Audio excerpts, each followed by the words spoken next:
Peter Forrest is a professor of philosophy at the University of New England in Australia. He's the author of Quantum Metaphysics and God Without the Supernatural. Okay, Peter, so I exist, you exist, and the universe exists. Why does anything exist at all? And more importantly, is this even a legitimate question to ask in the first place? Well, I think it's a legitimate question if it's a request for understanding. Clearly, when you explain things, you say one thing in order to understand another thing, and so you're not going to explain why everything exists, because any explanation is in terms of something else that has to exist. But as regards understanding, I think it's a perfectly good question. I don't hold out much hope, in this life at least, for understanding why there's anything rather than nothing. Aquinas might be right. I mean, Aquinas thought that in an afterlife we might be able to see that God just has to exist. But I don't think there's anything like that in this life. And although I think it's a perfectly good question, I doubt whether we're going to have an answer. Okay. But there's a related question. And the related question, which does concern metaphysicians a lot, is why does anything exist that might not have existed? Why does anything exist that comes into existence? And that's a fairly sort of standard issue in which you try to find some necessary thing, maybe the laws of nature or maybe God or whatever, that space and time itself, something that has always been there and just has to exist. So I think that second question is more likely to be answered than the first. But it's a perfectly good question. Okay, now, because there's been certain disputes in philosophy in terms of this question. Some people, as yourself, argue that it is a legitimate question. Others argue that it makes grammatical and lexical sense, but really it doesn't postulate any categories for a potential answer. But at this moment, you believe it is a viable question, at least for getting at some form of understanding in a reductive sense of ongoing explanations. Now, how does necessity and possibility play into this? Well, I think there's a bit of confusion here, because one sort of necessity is where we cannot even make sense of, we cannot conceive of an alternative. And you might say the necessity of 2 + 2 = 4 is like that. We just can't get our minds around an alternative. Now, anything that's necessary in that sense, we can understand why it exists. But I don't know of anything that's necessary in the sense that we can't conceive of it not existing. That was the sort of point Hume made. Mm. Now, of course, there are many other senses of necessity, and there are senses in which we might well say, if you're a naturalist, you might well say the laws of nature are necessary. If you're a theist, like myself, you might say, no, God made the laws of nature, but God is necessary. But those sorts of necessities aren't the sort where you can't conceive of it, you can't think of it not being the case. I mean, if you couldn't think of God not being the case, the atheist would just be confused. And I don't believe atheists are confused, I just believe they're wrong. Likewise, if the laws of nature, if you couldn't think of them being otherwise, then people who held the laws of nature were different, people like, say, Newton, from the way they actually are, would somehow be confused. And I don't believe that's so. So there's this other sense of necessity, which is very important, things that are metaphysically necessary, as we say. And as I said, the naturalist will say the laws of nature are metaphysically necessary. The theist can say that God is metaphysically necessary. But simply saying something is metaphysically necessary doesn't enable us to understand it. To understand it, you'd have to somehow see that it was metaphysically necessary. Okay, so you're saying even if it's metaphysically necessary, that still doesn't help us understand it. So whether it's just the laws of nature that are necessary, or whether it's a theistic explanation that are necessary, it couldn't be any other way, but it still doesn't help us understand the nature of existence. Not unless we can see that it couldn't be any other way. Yeah, that's right. Okay. Now, what in terms of obviously this plays into contingency and possibility. What about the simple notion, to a certain extent, if you believe that there's a theistic explanation for the universe that can either be necessary or not, i.e. God had to exist, therefore this is why we have a universe that exists, or God did not necessarily have to exist, but he made a choice in terms of creating other forms of existence, which are ourselves. In terms of possibility, how far can we get in terms of just saying that because this was possible, it meant it could have happened and it just has happened? Well, there's so much that could have happened that simply saying it could have happened and it just has happened doesn't seem to me to explain anything. I said that there's a related question, the question of why there's anything that just comes into existence. And there you've got the prospect of explaining the things that just come into existence, that don't exist at all times, in terms of something that has always existed and indeed has to exist. And there I think you've got a genuine answer to the question of why there are contingent things that just happen to exist but might not have existed. That's a more pressing question. It's not as deep a question, but it's a more pressing question than the one you started with, why there's anything rather than nothing. Why is there anything that just is contingent? Well, you can explain that in terms of some necessary being, I believe.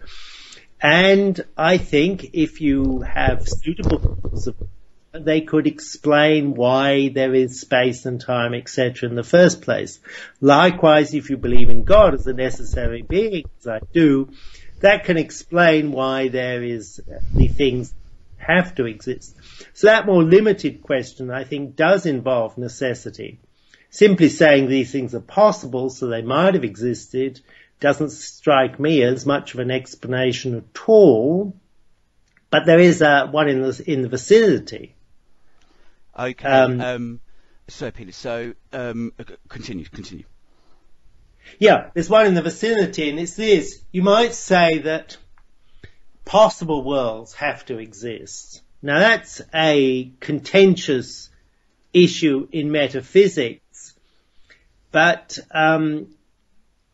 you might, David Lewis was a very famous proponent of this view, but you might say one way or another that not merely the actual things exist and they don't have to exist, or at least they don't have to be actual, but that all these possible things exist. Now, if you believe that, and it is a rather startling claim, then you can go on to say, well, the possibilities themselves are necessary. They're not necessarily actual, but they're necessarily possible. That's generally agreed, that if something's possible, it's necessarily possible. So if you can somehow explain things in terms of all this vast array, this plenitude of possibilities, then indeed you have something that's necessary and the array of possibilities. So that's the explanation that I said was in the vicinity of saying, well, it's possible. Merely saying it's possible doesn't seem to explain anything. But if, with a bit of metaphysical sleight of hand or ingenuity, you can somehow explain why there are the things that are actual in terms of all the things that are possible, then you have answered the question. And I mentioned David Lewis, and I disagree with him on some rather important details, but given his view of the matter, he can answer the question, because he can say necessarily there are all these possible worlds, and how do we explain why world is actual? Because according to David Lewis, the actual world is just a possible world you happen to be in. Now that's an explanation, I don't accept it, but that's an explanation of why there is anything actual, given as your starting point that there are all these possible worlds, because then the possible worlds are necessary. There can't be any more or less possibilities, on David Lewis's view anyway. And if you just ask, why is there anything actual? Well, it's just a world we happen to be in. Now, I think that has some alarming consequences and is highly counterintuitive, but it would be an answer to the question. And the fact that there are answers to the question, even if I disagree with them, is one of the reasons I think it was a sensible question in the first place. You know, if you've got a sensible answer, it must be a sensible question.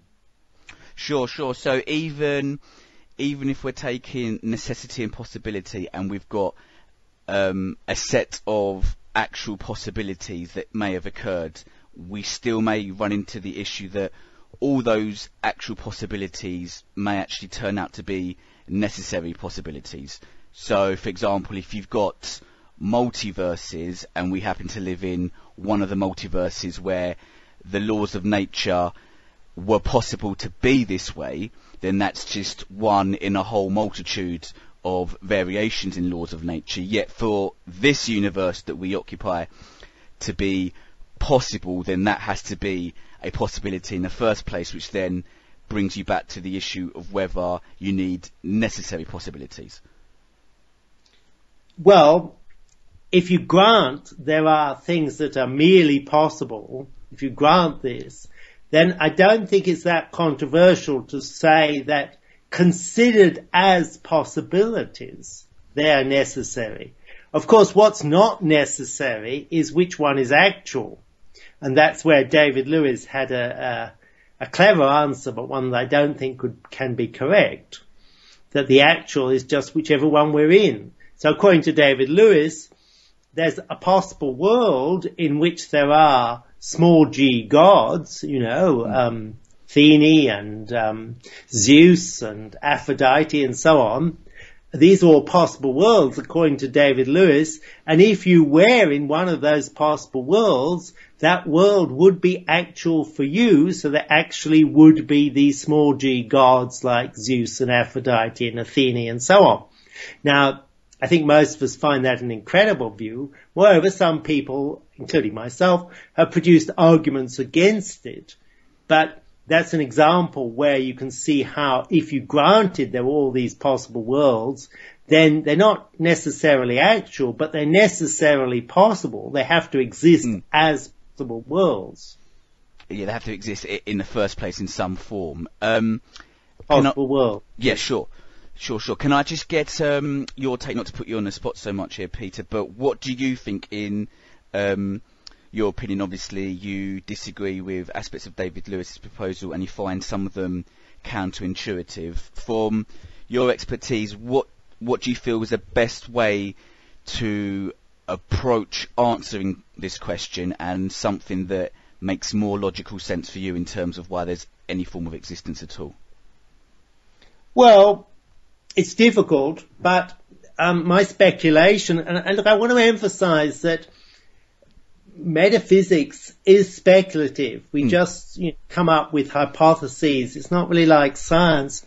But my speculation, for what it's worth, is that the difference between the possible and the merely actual is that there is consciousness in the actual worlds, not in the merely possible worlds. So there might be many actual worlds in which there are conscious beings. So what I think is the case is that they're all physical possibilities, but that only some of these worlds have conscious beings. Now, that doesn't go as far as David Lewis towards explaining why there is consciousnness. That is taken as a mystery, just something we have to accept, that there is consciousness. But as regards the explanation of the physical world, I'm inclined to go along with David Lewis and say that, well, there are all these a possible physical universe